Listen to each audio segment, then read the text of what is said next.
사사기 7장 1절로 8절 우리 하나님 나라의 전사라는 제목으로 함께 말씀을 나눠보겠습니다. 자, 제가 한번 질문을 드리고 싶습니다. 어떤 질문이냐면 이런 질문이에요. 하나님을 만난 사람들은 어떻게 살아야 할까요? 어떤 삶을 살아야 할까요? 각자 생각하는 바가 있을 거예요. 하나님을 만났다면 이렇게 살아야 되겠다. 하나님을 만난 사람들은 이렇게 살아야 되겠다. 맞아요. 우리가 생각하는 대부분의 것들이 예를 들면 하나님 뜻에 순종하며 살아야 되겠다. 혹은 어떤 이스라엘 백성들처럼은 아니지만 그래도 정말 하나님을 더 사랑해야 되겠다. 이웃을 섬겨야 되겠다. 이런 게 우리가 하나님을 만난 사람들의 삶의 모습이에요. 그런데 오늘은 사사기 6장에 보니까 이렇게 되어 있습니다.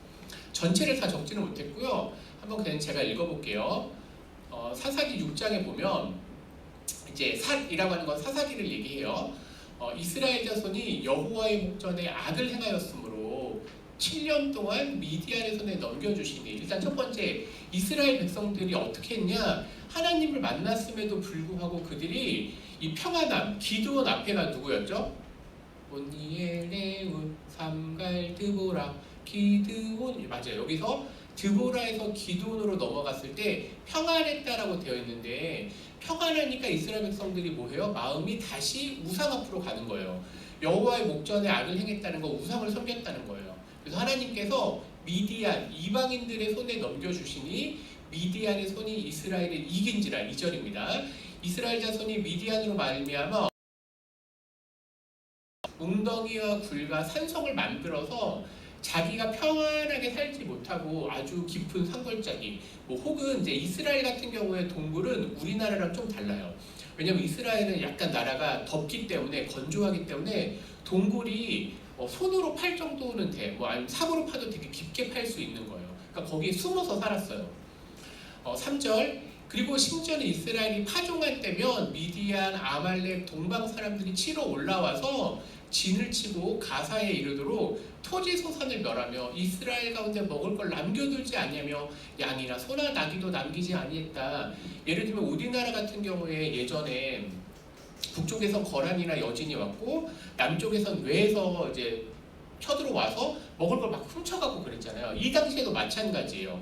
그러니까 이스라엘이 어땠을까요? 6절에 보니까 이스라엘이 미디안으로 왔냐가 궁핍함이 아주 심해서 이에 이스라엘 자손이 여호와 앞에 우상을 섬기고 이런 모습이었는데 다시 돌아와서 여호와께 부르짖습니다. 그래서 6절, 이스라엘이 미디안으로 말미암아 궁핍함이 심한지라 이에 이스라엘 자손이 여호와께 부르짖었더라. 이스라엘 자손이 미디안으로 말미암아 여호와께 부르짖었으므로 라고 되어 있어요. 그러니까 이스라엘 백성들이 하나님을 만났음에도 불구하고 어떻게 했다는 거예요? 하나님을 떠났다는 거예요. 우리가 지난주 사사기 2장이죠. 하나님을 떠난 나라 이스라엘, 또 하나님을 모르는 이스라엘, 하나님을 버린 이스라엘, 그리고 우상을 섬기는 이스라엘이 되었다는 거예요. 그러니까 지금 미디안의 핍박이 아주 심하여져서 이제 연도수로 7년 정도 핍박이 온 거예요. 그러니까 이스라엘 사람들이 너무 괴로워서 하나님 앞에 다시 기도하게 되는 거예요. 그런데 사사기를 보면요, 이런 패턴들이 있어요. 이스라엘이 죄를 지어요.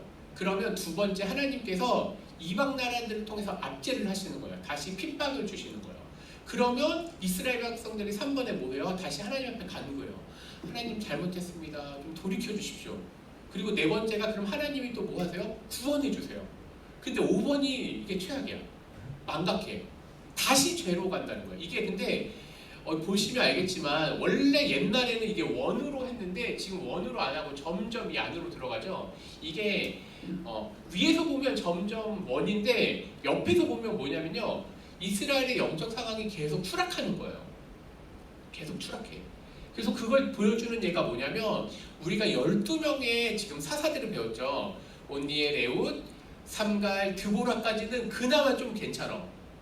근데 이제 이거가 점점 떨어지는 거야. 기드온, 그런 다음에 우리가 알고 기드온 다음에 아비멜렉, 아비멜렉은 넘어가더라도 치더라도 그 뒤에 있던 입다, 삼손 가면 사사기로 가면 점점 영적으로 추락해 버리는 걸 보여주고 있다는 거예요.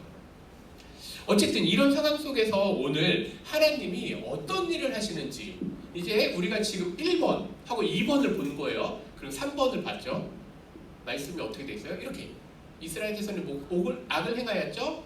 죄지었고 미디안의 압제를 당하고 그 다음에 하나님께 간구하니까 하나님이 이제 어떤 일을 하시느냐가 오늘 밝힐 일인데 거기에 등장하는 인물이 누구예요? 바로 기드온입니다. 자, 그러면 기드온은 어떤 사람인가 우리가 한번 볼게요. 우리가 평소에 사실은 교회 학교를 오래 다니면 기드온에 대해서 삼손에 대해서는 들어본 적이 많아요. 그런데 오늘 한번 더 살펴보도록 해볼게요. 일단 기드온은 어떤 사람이냐? 평범한 사람이었어요. 이게 아주 중요해요. 지금 앞에서는 온니엘 같은 경우에는 갈렙의 조카였거든요. 그러니까 영적으로나 아니면 아주 뛰어난 사람들, 드로보라는 여선지자인데 기드온은 어떤 사람이냐면요, 아주 평범했던 사람이에요. 보면 한번 볼까요? 6장 10절에 나는 너희의 하나님 여호와니 너희가 거주하는 아모리 사람의 땅의 신들을 두려워하지 말라. 그래서 하나님께서 선지자들을 보내셔서 이런 메시지를 주시는 거예요. 자, 그럴 때 여호와의 사자가 아비에셀 사람 요아스에게 속한 오보라에 이르러 상수리 나무에 앉았는데 그때 기드온을 만납니다. 그림 한번 준비했습니다. 뿅. 지금 앉아있는 여호와의 사자와 기드온을 만났는데 그런데 이 배경이 아주 재밌어요. 이 그림엔 나오지 않았지만 11절에 보니까 이 사람이 요아스의 아들 기드온이 미디안 사람에게 알리지 아니하려 라고 되어 있지만 요즘 말로 바꾸면 뭐예요? 걸리지 않으려고 몰래 포도주 틀에서 타작을 한 거예요. 당시에 사사기나 요즘도 그렇지만 타작을 하는 건 아주 넓은 곳에서 타작을 해야지 밀을 잘 까부르거나 그렇게 하거든요. 그런데 이거를 하다 보면 미디안 사람들한테 뺏길까 봐 해서 아주 숨어서 여기에서 막 하고 있는 거야. 자, 그런데 막 이렇게 몰래 하고 있는데 갑자기 여호와의 천사가 짜자잔 나타나서 뭐라고 그래요? 큰 용사요. 몰래 막 이거 하고 있는데 갑자기 하나님이 무슨 일이세요? 갑자기 큰 용사요 라고 하는 거야. 여호와께서 너와 함께 계시도다. 그러니까 지금 기드온이라고 하는 사람은요, 어떻게 보면 영적으로 뛰어난 사람이거나 그런 사람이 전혀 아니었어요. 아주 평범한 사람이었어요. 15절 그러나 기드온이 예수님한테 뭐라고 해요? 주님, 내가 어떻게 이스라엘을 구원할 수 있을까요? 나 아무가 그런 존재가 아니에요. 그리고 나의 집은 므낫세 중에 극히 약하고 나는 내 아버지 집에서도 가장 작은 자입니다 라고 얘기해요. 그러니까 우리가 이제 기드온을 부르신 하나님을 생각해 볼 때 하나님은 오늘날도 마찬가지고 또 당시에도 마찬가지만 아주 뛰어난 사람들, 예를 들면 어떤 지위적으로 높은 사람을 때로는 사용하세요. 다니엘도 그렇고. 그런데 역으로 생각해 볼까요? 다니엘은 어떤 사람이었죠 원래? 다니엘은 원래 포로였어요. 요셉은 또 어떤 사람이었죠? 요셉은 종이었어요. 기드온은 어떤 사람이죠? 기드온 숨어서 타작하던, 어떻게 보면 꼭 우리와 같은 사람이었어요. 근데 하나님이 그런 사람을 부르셔서 사용하셨다라는 것은 오늘날도 여전히 하나님이 찾으시는 분은 어떤 분이냐라고 하는 고민거리를 던져줘요. 그런데 여기에서 이제 우리가 기드온을 볼 때 여러 가지 설교를 우리가 듣고 보겠지만 오늘은 기드온을 두려움이라고 하는 단어를 가지고 풀어갈 거예요. 왜 두려움이냐라고 하면요, 아주 재밌지만 기드온은 사사기 6장부터 8장이 나오는데 거기에서 무려 두렵다라고 하는 표현이 6번이나 등장을 해요. 그러니까 이 3장에서 두렵다라고 하는 단어가 나오는 건 당시 시대 상황, 예를 들면 기드온이라고 하는 한 사람은 그냥 사람이 아니라 당시에 이스라엘이 가지고 있었던 영적인 상황을 보여주는 거예요. 기드온 한 사람이. 그리고 그 기드온을 통해서 어떻게 하나님이 일하시는지를 우리가 발견해야 되는 거예요. 그러면서 여기서 얘기가 끝나지 않아요. 이제 어떻게 넘어갈지 한번 찾아보겠습니다. 두려움으로 본 기드온 스토리. 첫 번째, 6장 10절에 보니까 너희가 거주하는 아모리 사람의 땅의 신들을 두려워하지 말라 하였으나 하나님께서 선지자를 보내셔서 그리고 이스라엘 백성들에게 얘기하는 거예요. 두려워하지 말라. 우상을 두려워하지 말라. 근데 이 말 속에는 어떤 말이 들어있어요? 아모리 사람, 즉 이방의 강대국들에 대한 두려움이 이스라엘 그 깊은 곳에 있었다는 거예요. 그러니까 이런 말씀을 보면 오늘날도 마찬가지예요. 우리가 한국, 대한민국이라고 하는 나라가 있는데 대한민국이라고 하는 나라가 물론 좋은 나라예요. 저도 우리나라를 너무 자랑스럽게 여겨요. 그렇지만 열강들 속에 있는 것도 사실이에요.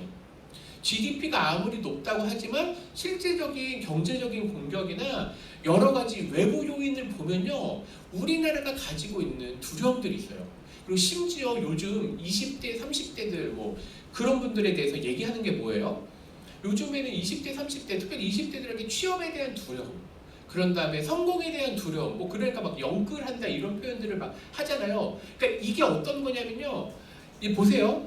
이스라엘 백성들이 가지고 있었던 그 두려움이 오늘날 우리들에게 따지면 그 외부적인 상황들, 요소들, 경제적인 요소들, 아니면은 뭐 국력적인 요소들, 아니면 내 개인이 가지고 있는 그 막연한 두려움이 오늘날도 있다는 거예요. 그러니까 그런 면에서 기도원을 보셔야 돼요. 왜냐면 기도원은 아주 평범했던 사람이기 때문에요. 그런데 6장 23절에 여호와께서 그에게 이르시되 너는 안심하라, 두려워하지 말라, 죽지 아니하리라 하고 되어 있어요. 이게 뭐냐면 이 본문 앞에 오늘은 6장, 7장, 8장을 다 읽을 수 없으니까 목사님이 두렵다라는 단어만 표시를 하고 얘기를 해줄 거예요. 뭐냐면 기드온이 몰래 숨어서 타작하다가 하나님을 만났잖아요. 여호와의 사자라고 하는 건요, 처음엔 사자로 만났다가 기드온이 이런 얘기를 해요. 그럼 내가 진짜 하나님이면, 당신이 하나님의 사자면 내가 당신께 제사 드릴 수 있게 해주세요. 알았어. 그래서 기드온이 가서 제사를 준비할 걸 다 가지고 와서 바치게 됩니다. 이 바위에 바치게 돼요. 자, 그런데 그 바치려고 하는 순간 불이 번쩍 나더니 여호와의 사자가 사라진 거예요. 그리고 기드온은 어떤 게 있었냐, 이제 이 당시에 사람들이 갖고 있었던 거예요. 하나님을 만나면 죽는다라고 하는 거예요. 그래서 6장 23절에 내가 이제 하나님 만났으니까 죽었구나라고 얘기하는데 거기에 대한 대답이 6장 23절이에요.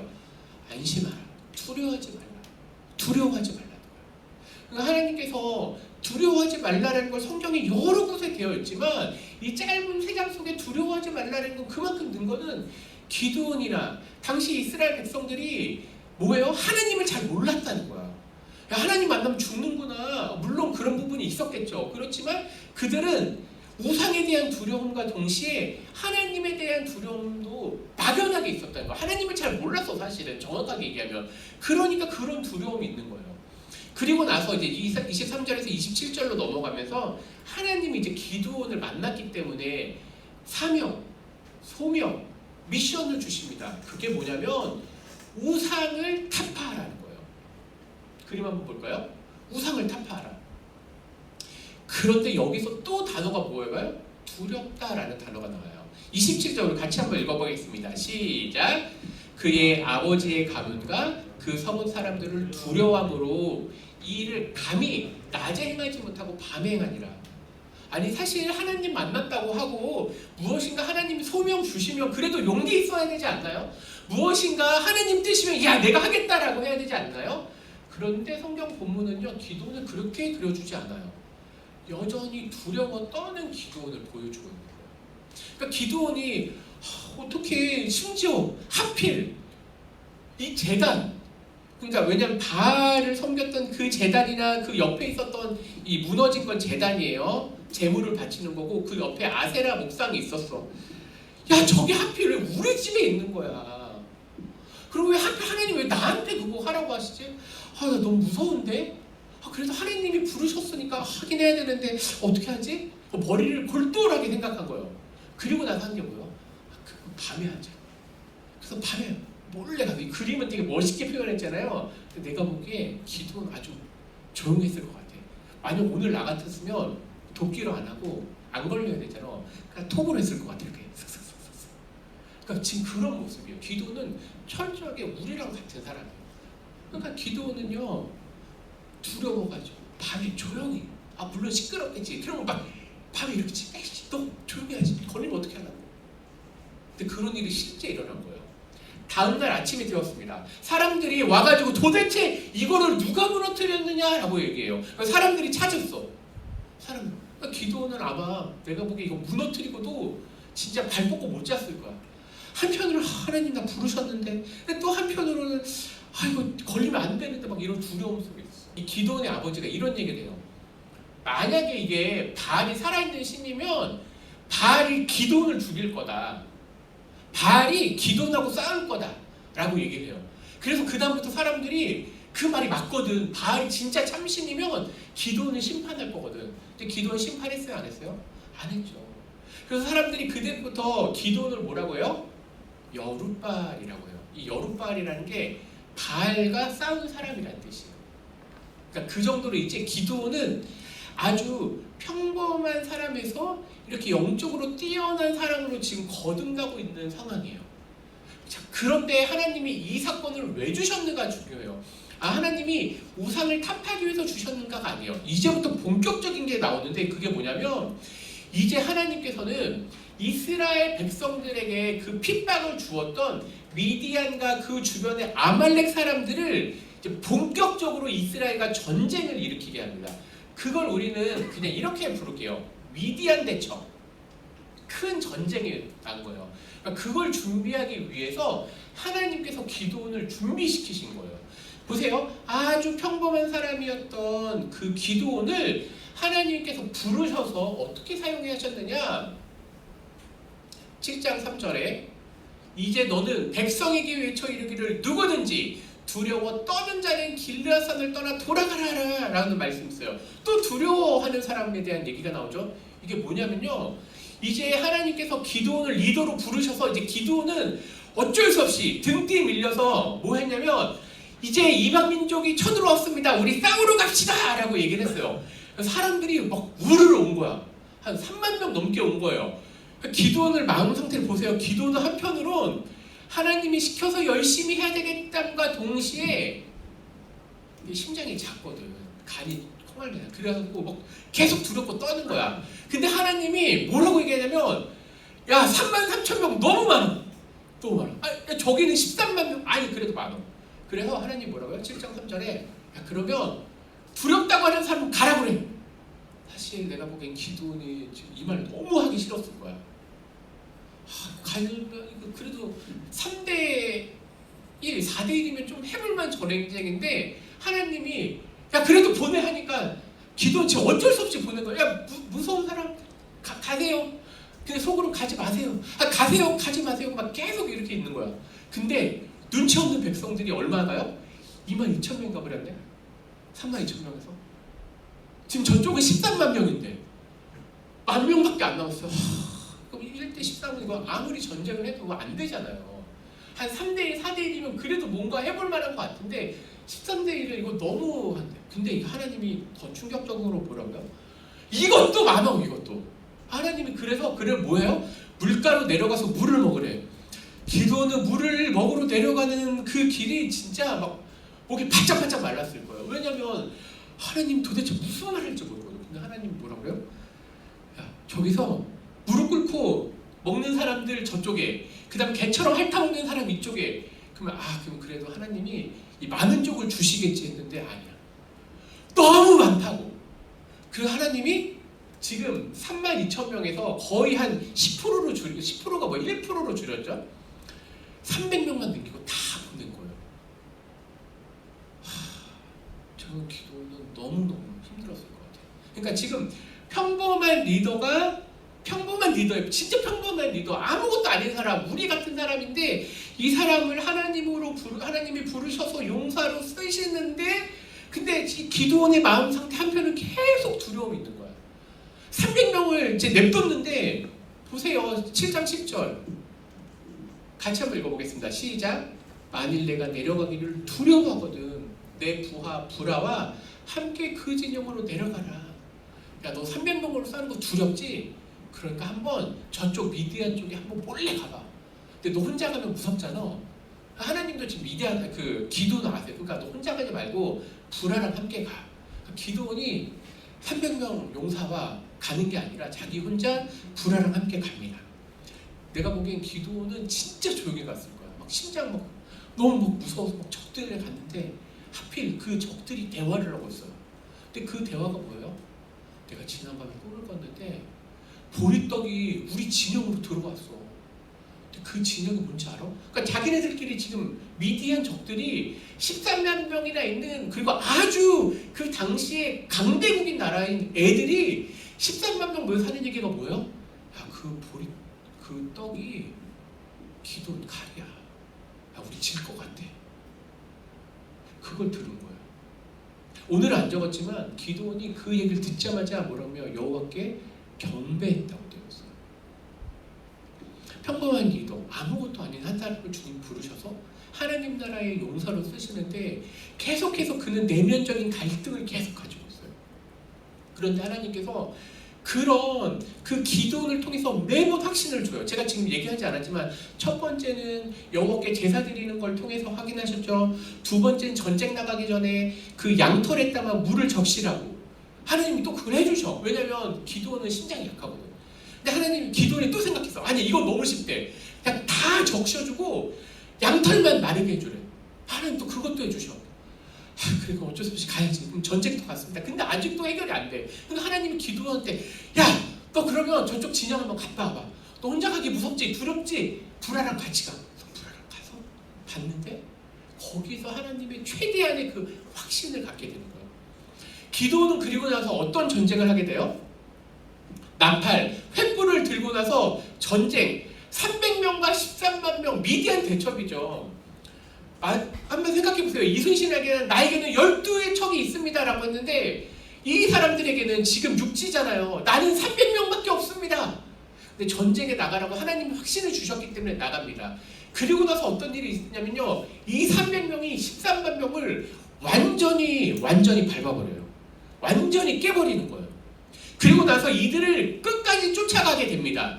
그러는 과정 속에 기도는요, 평범한 리더에서 아주 뛰어난 영적인 리더가 되게 됩니다. 그리고 나서 이제 적들을 이제 섬멸하는 그 마지막 순간 적의 장수를 잡게 됩니다. 그때 8장 20절에 그의 맏아들 여델에게 일어나 그들을 죽이라고 얘기했는데 그 아들, 여기서 소년이라고 했는데 아마 소년은 아니었을 거예요. 우리 친구들 또래거나 아마 이랬을 거야. 기도원 아들도 심장이 똑같아. 뭐라고요? 아직 어려서 두렵다고 되어 있어요. 그러니까 기도원의 이 집안은 다 두려우면 벌벌 떠는 사람이에요. 그럼에도 불구하고 하나님께서 이 기도를 통해서 미디안과 당시의 이방 나라를 완전하게 섬멸하게 돼서 약 40년간 평안하게 만들었다고 되어 있습니다. 그러니까 이제 영적인 리더, 평범한 리더였던 기도는요, 아주 뛰어난 리더로 거듭나게 됩니다.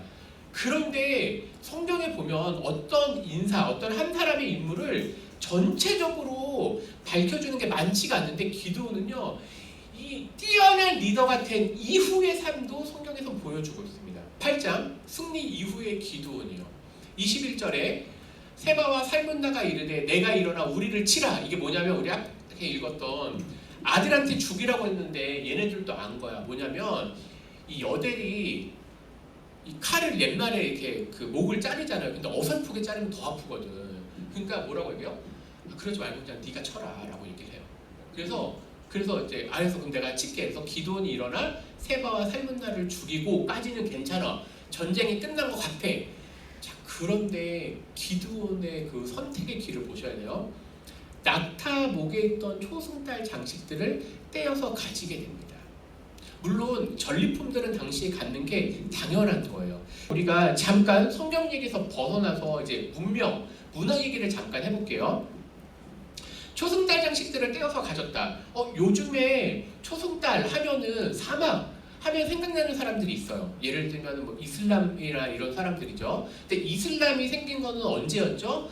약 6세기, AD 6세기 무함마드로부터 시작이 돼요. 6세기 이후. 그러니까 지금 사사기는 BC, 예수님이 오시기 전, 그리고 아직 이스라엘이 생기기도 전, 그때예요. 그런 사막 문명에는요, 초승달 장식들을 가지고 있어요. 이게 뭐냐면요, 그냥 잡신들을 섬기고 있었다는 거예요.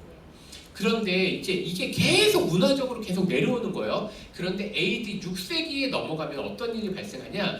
무함마드가 이제 자기네들은 이슬람에서 예언자 무함마드가 이제 AD 6세기면은 어떤 식이 되어 있냐면요. 보세요. AD 6세기면 AD 1세기 때 예수님의 십자가의 죽으심과 이제 부활하심이 있었고 기독교가 있었고 초승달을 믿는 잡신들이 있었고 그리고 유대인도 있었고 이게 쭉 계속 넘어가는 거예요. 이 중간중간에 막 뭐 조로아스터교나 뭐 이런 것도 생기고 이제 이런 신들을 있는데 6세기에 무함마드가 그거를 총집합해요.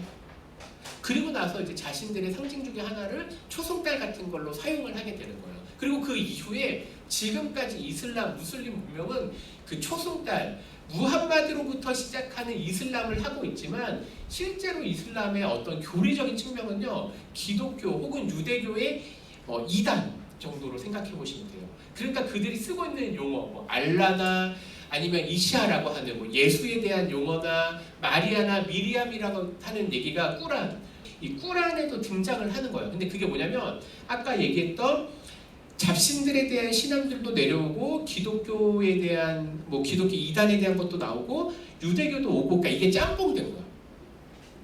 어쨌든 다시 이제 우리 성경 본문으로 갈게요.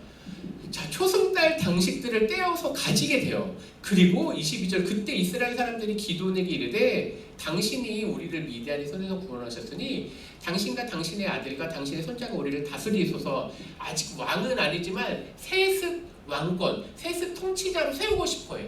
그러니까 지금 전쟁에서 승리한 기드온은요, 평범한 사람에서 뛰어난 리더가 되었고 이제 세습으로 넘어갈 수 있는 단계인데, 기드온이 뭐라고 하냐면 안 할 거야.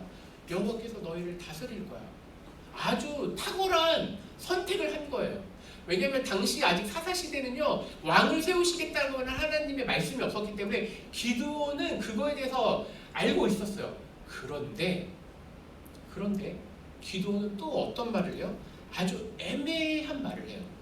24절, 기드온이 또 그들에게 이르되 내가 너희에게 요청할 일이 있으니 너희는 각기 탈취한 귀고리를 내게 줄지니라.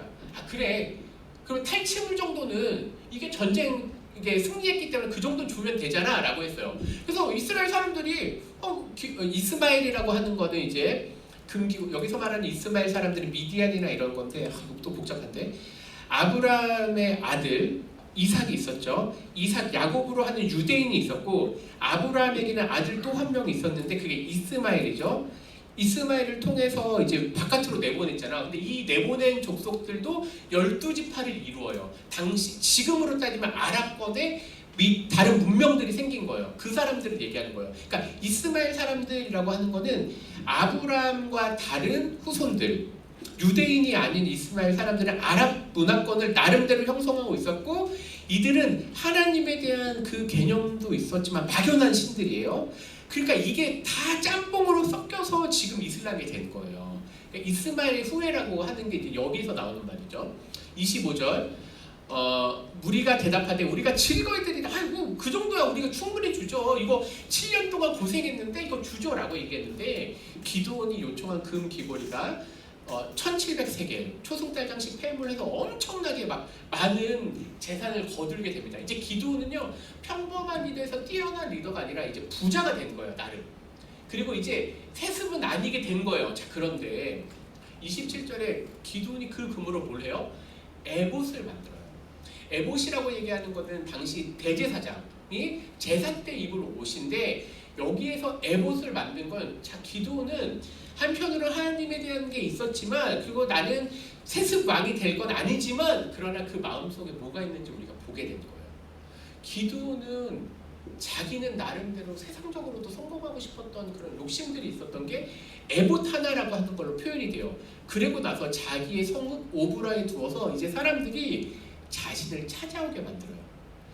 그러니까 당시의 통치자, 중앙 집권적인 통치자는 자기가 아니겠다라고 얘기했지만 지역 나름의 유지가 되고 싶은 그게 있었다는 거예요. 그래서 사람들이 에봇에 와가지고 뭐예요? 에봇에 와서 신들에게 물어보거든.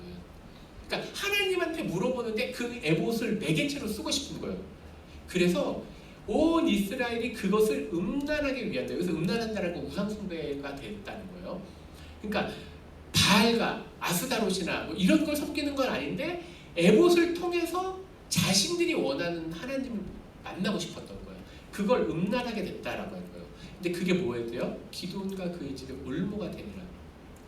미디안이 이스라엘 자손 앞에 복종하여 다시는 그 머리를 들지 못하였으므로 기드온이 사는 40년 동안 그 땅이 평안하였더라고 되어 있습니다. 우리는 오늘 본문을 정리를 하면서 평범한 한 사람을 부르신 하나님과 동시에 이스라엘 당시 영적 상황이 점점 나빠지는 걸 보게 돼요. 왜냐하면 드보라, 그 앞에 있던 온니엘은 아주 깔끔하게 삶이 정리가 돼요. 하나님을 계속 영광스럽게 하고 찬양하고 딱 본문이 끝나는데 기도는요 평범한 사람에서 뛰어난 리더가 됐어요. 그런데 이 뛰어난 리더 세상적으로도 성공하고 그럴 수 있어요. 자, 그런데 그 다음에 선택을 어떤 걸 했느냐, 사사 시대와 똑같은 영적으로는 점점 추락하는 타락한 리더가 됐다라는 걸 우리는 보게 됩니다. 사사기 스토리를 통해서. 그리고 우리는 한 사람, 평범한 사람 기드온이 뛰어난 리더, 승리를 이끈 리더에서 영적인 부패로 나가는 타락한 리더를 만나게 됩니다. 그럼 여기서 끝나는가? 그게 아니에요. 이제 마지막 질문을 던지게 돼요. 그러면 나의 스토리는 무엇인가? 이 얘기를 하기 위해서 제가 아주 긴 얘기를 한 거예요. 사사기 스토리를 우리는 보았습니다. 표 하나로. 그리고 기드온의 얘기를 통해서 우리는 한 인생이 성공과 실패의 것을 보게 되었습니다. 자, 그런데 나의 스토리는 무엇인가? 나는 하나님을 만났는가? 하나님을 만난 이후에 나는 어떤 삶을 살고 있는가? 기드온처럼 평범한 사람이라고 생각했고, 그리고 나는 지금 현재 우리 선생님들을 보면 나름 세상적으로나 아니면 시대적으로 안정적인 삶을 살게 되었다. 그리고 리더가 되었다. 그런데 그 이후는 지금 나는 어떤 삶을 살고 있는가? 우리 중등부 친구들은 어떤 얘기를 할 수 있을까요? 나는 하나님의 부름을 받았나 물어보게 되죠. 나는 하나님의 어떤 백성인지, 내 정체성은 무엇인지 물어보게 됩니다. 분명 하나님은 시대마다, 때마다, 그리고 한 사람 한 사람, 우리들 학생들에게, 그리고 우리 선생님들 그 한 사람 한 사람의 인생을 부르셨습니다. 정말로 평범한 기드온, 정말로 심장과 간이 작은 그 기드온이 어쩌면 우리의 모습일지 모릅니다. 근데 그 기드온을 부르셔서 하나님께서 사용하셔서 5년, 10년, 그리고 우리의 삶을 이끌어 오셨습니다. 그런데 지금 그 나름의 정점에 있는 어느 순간에 하나님께서 우리들에게 너의 영적인 필요는 무엇이냐라고 물어보십니다. 기드온은 그 순간에 어떤 걸 선택한 거예요? 그럼에도 불구하고 하나님이 자신을 부르셨음에도 불구하고 영적인 타락하는 길로 가는 길을 선택했습니다. 그리고 이 뒤에 나오는, 오늘 우리가 다 할 수 없지만 우리는 다음 시간에 3손을 할 거예요. 근데 입다, 그 다음에 우리 오늘 배웠던 기드온, 3손은요 아주 끝이 처참하게 끝나요. 입다는요 딸을 제물로 드려요. 3손은요 두 눈이 뽑혀 죽게 돼요. 기드온은요 우상 숭배의 길을 다시 열어놨어요. 근데 오늘 우리는 어떤가요?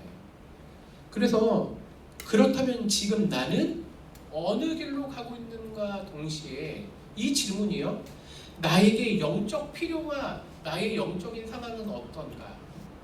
이 질문으로 끝을 내려갑니다. 한 사람, 그리고 그 시대를 본문을 통해서 오늘 우리를 부르신 하나님을 만나게 되었다면 오늘 우리들에게 말씀하시는 그 하나님을 꼭 만나는 우리 중등부 친구들, 선생님 되기를 간절히 바랍니다. 기도하겠습니다. 주님 감사합니다. 평범한 그 기드온을 부르셔서, 어쩌면 우리와 같은 기드온을 부르셔서 그 시대의 가장 뛰어난 영적인 리더로 사용하신 하나님, 오늘날도 여전히 사람을 찾으시는 하나님, 그리고 그를 사용하시는 하나님. 그렇다면 오늘 우리, 아니 나는 하나님 앞에 어떤 상황인가? 하나님이 내 삶을 어떻게 사용하실 것인가? 물어보게 됩니다.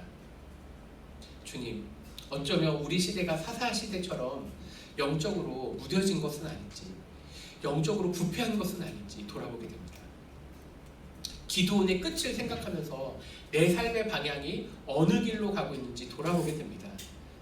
우리 중등부 친구들에게는 하나님 가장 선한 길로 이끌어 주시옵소서. 그리고 이 시대가 필요한 인물, 하나님이 사용하실 사람들로 우리 친구들을 세워주시옵소서. 주님, 또 동시에 우리 선생님들을 하나님 어떻게 사용하실지 기대하게 하시고, 그러나 동시에 우리 영적인 상황들을 항상 점검해 나갈 수 있도록 인도하여 주시옵소서. 이 어두운 사사시대의 끝에 하나님께서 한 나라를 세우시겠다고, 그리고 다윗을 세우셨던 그 놀라운 하나님, 우리도 정말로 이 영적으로 어두운 시대라는데 우리를 사용하셔서 주의 백성, 주의 용사요 군사로 사용하여 주시옵소서. 우리의 영적인 상황들을 체크하게 하시고 우리의 필요를 채워 주시옵소서. 예수님의 이름으로 기도합니다. 아멘.